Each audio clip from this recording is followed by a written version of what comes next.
Hello friends, welcome back to my channel. My name is Emily and here on my channel I make crystal videos, geology videos, small business videos, and more. So if that sounds interesting to you, be sure to subscribe because I put out new videos every single week. And I've been doing really good lately at putting out a video every single week. Every Sunday is what I've been aiming for lately. I'm going to try to start doing 2 a week when I can, but every week for sure. So be sure to subscribe.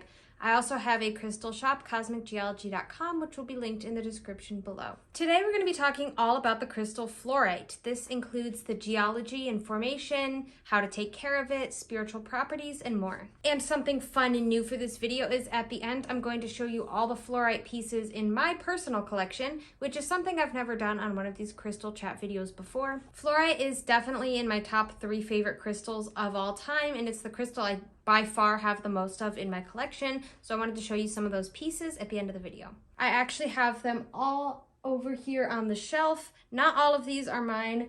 This row right here is all the crystals that are in my shop for sale right now. You can find them in my shop at cosmicgeology.com. You can use code YouTube for a discount on your order. I just wanted to put them up there with the others because I think they're so pretty. I always have some fluorite in my shop, so if you're watching this video from the future and these pieces aren't available, I probably have some other fluorite available as well. So let's get right into it. Let's talk about the geology of fluorite. Fluorite is a halide mineral composed of the elements calcium and fluorine. Fluorite has a hardness of 4 out of 10 on the Mohs scale of hardness. Fluorite is known for being fluorescent under different wavelengths of light. The word fluorescent actually comes from fluorite. Some fluorites even exhibit a feature called thermoluminescence, which means it will glow when heated. Not all fluorites do this, and it is actually quite rare, and it can only be done once per crystal, so once you observe this feature, you won't be able to see it again. There are a couple different ways that fluorite can form. The most common is it is deposited in hydrothermal veins.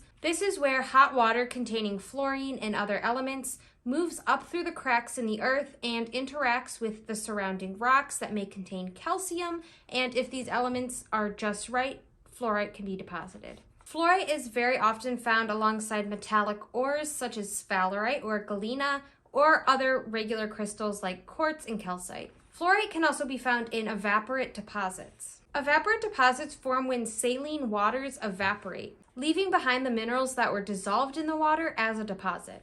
If the waters that evaporated contained calcium and fluorine, fluorite may be left behind as a deposit. Fluorite may also be found in marine sediments where it forms as a result of the slow accumulation of organic matter on the seafloor. These are all sedimentary ways that fluorite can form, but it can be formed through igneous and metamorphic means as well, although it is far less common. Fluorite has an isometric crystal system. Crystal systems refer to the way that the atoms within the crystal are arranged, which translates to the shape of the crystal that you can see externally. With an isometric crystal system, fluorite can form in cubes or octahedrons. Fluorite can form in other crystal structures as well. It can be massive, which means the crystals are so small that you can't see any visible crystal structure. It can also form botryoidal crystals, which are round. It is very rare for fluorite to form botryoidally, but it's become more well-known and popular recently because a yellow botryoidal fluorite growing on calcite has recently hit the market, and it's been really popular because it looks like an egg. Usually color can be an important factor when it comes to identifying an unknown crystal, but not with fluorite because fluorite comes in just about every color. Most commonly you'll see it green, blue, purple, yellow, or clear. Sometimes one piece of fluorite will just be one single color, but sometimes you may see a bunch of these colors in one single piece. Fluorite gets its color from various element inclusions within the crystal structure. For example, there's a variety called lavender fluorite or pastel fluorite or yttrium fluorite. This color is caused by yttrium inclusions within the crystal structure. This is an example of yttrium fluorite. It has a super unique, beautiful pastel color.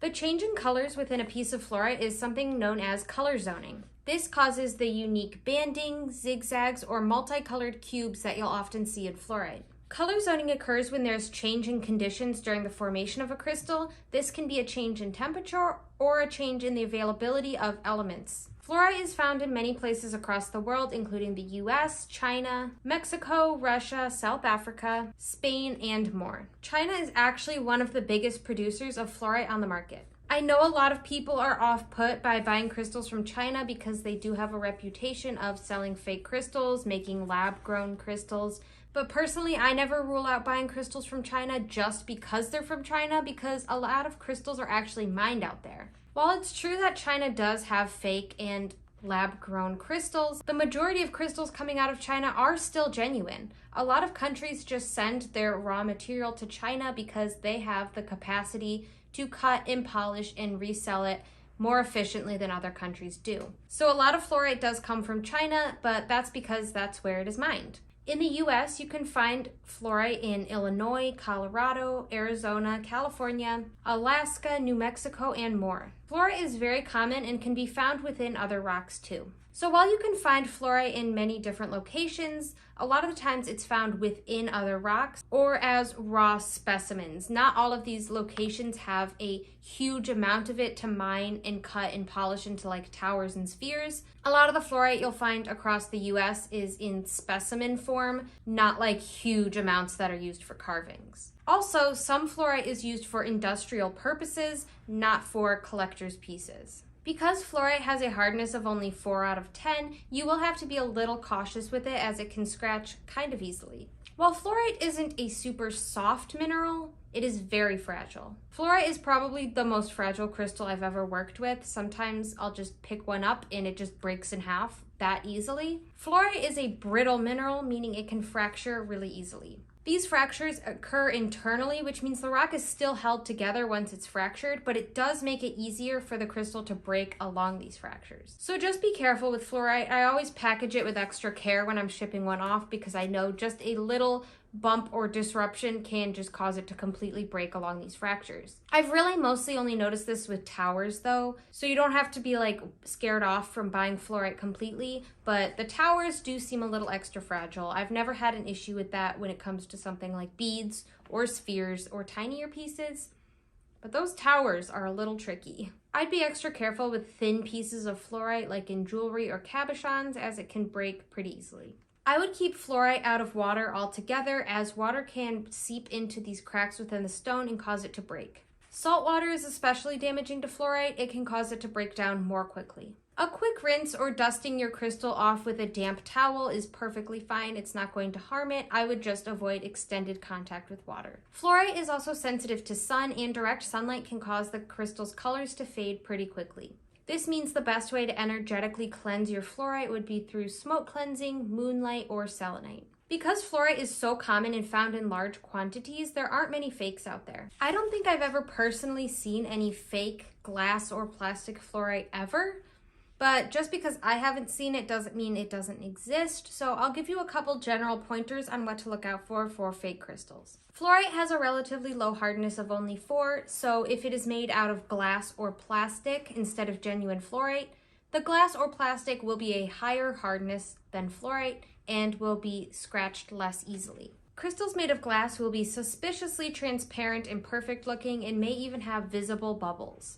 Crystals made of plastic are pretty easy to identify in person. They just feel lightweight and plasticky, and they aren't cold to the touch like most crystals will be. Fluorite is also a pretty dense crystal. It is noticeably heavier than many crystals of its same size, so it's going to be heavier probably than glass or plastic. Burn tests aren't really necessary for identifying fake crystals, especially since most fake crystals aren't made out of glass or plastic, and the burn test is to test if the crystals are made of plastic and will melt. So it's not super necessary, but I did do a whole video on burning crystals. If you want to see what that looks like, I'll link it above. Another test is seeing if the crystal glows under UV light. Fluorite is fluorescent, so most pieces will glow. However, like I mentioned, not every single piece will glow, so if your piece doesn't, it doesn't necessarily mean it's fake. A common mix-up is purple fluorite being mixed up with amethyst. Sometimes it can be really hard to tell the difference, but the best way to identify between the two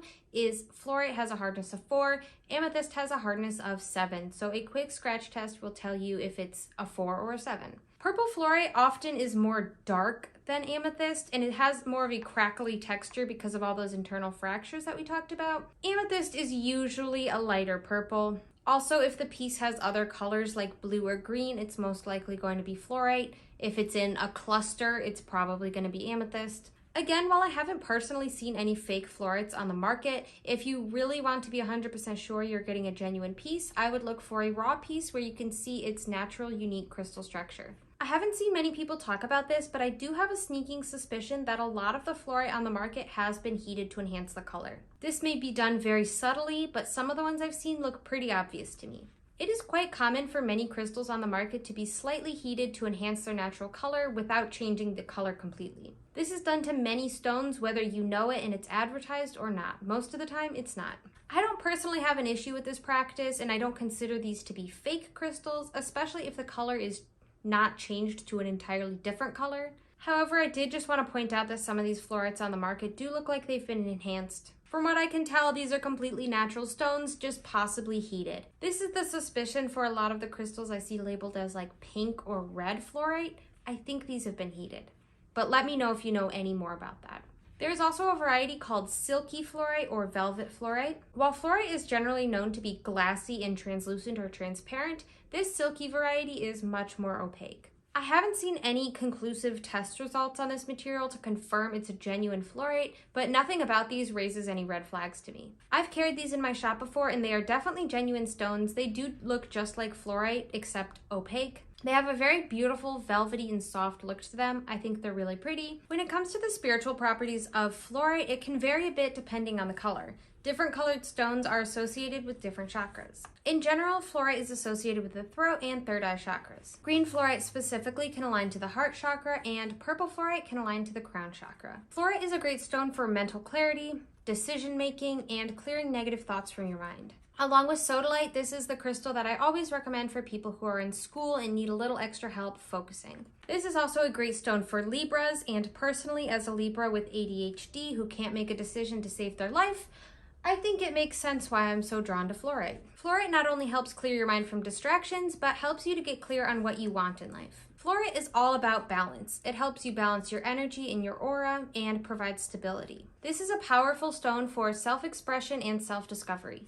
It allows us to be our truest self without the negative thoughts, limiting beliefs, and distractions that weigh us down. Fluorite is an uplifting stone that clears out any negativity in its surroundings. Fluorite is a great stone for meditation as it helps you to clear your mind and connect with your higher self. It is also a useful stone for manifestation as it aids in decision making that is aligned with your desires and your highest self. It is a great stone for getting the energy moving that can help you get out of a rut in your life. Blue fluorite specifically helps with clear, calm, and direct communication. Purple fluorite is great for connecting to your intuition and spiritual abilities. Yellow fluorite is also great for intuition, enhances creativity and self-expression. Green fluorite connects to the heart and helps balances your emotions and thoughts. So that's all the information I have for you today about fluorite. Now it's time for me to show you the fluorite in my personal collection, and I'm so excited to show it off. I hope the lighting is optimal because I know fluorite can be a little finicky. You have to get it in the perfect lighting to see it in its best form, but I'm going to do my best to show you all of these pieces in all of their beauty.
And here's some of the fluorite pieces that I have in the shop right now.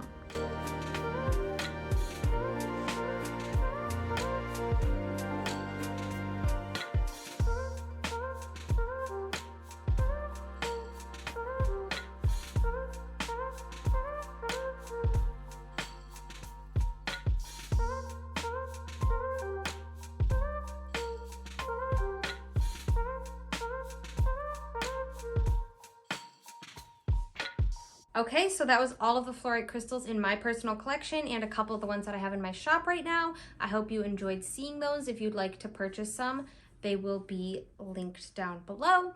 Thank you so much for watching this video. Be sure to like and subscribe and comment down below how you feel about fluorite. Is fluorite also your favorite crystal? What crystals would you like to see me talk about next? Be sure to let me know. I appreciate you for watching and I hope you have a great rest of your day.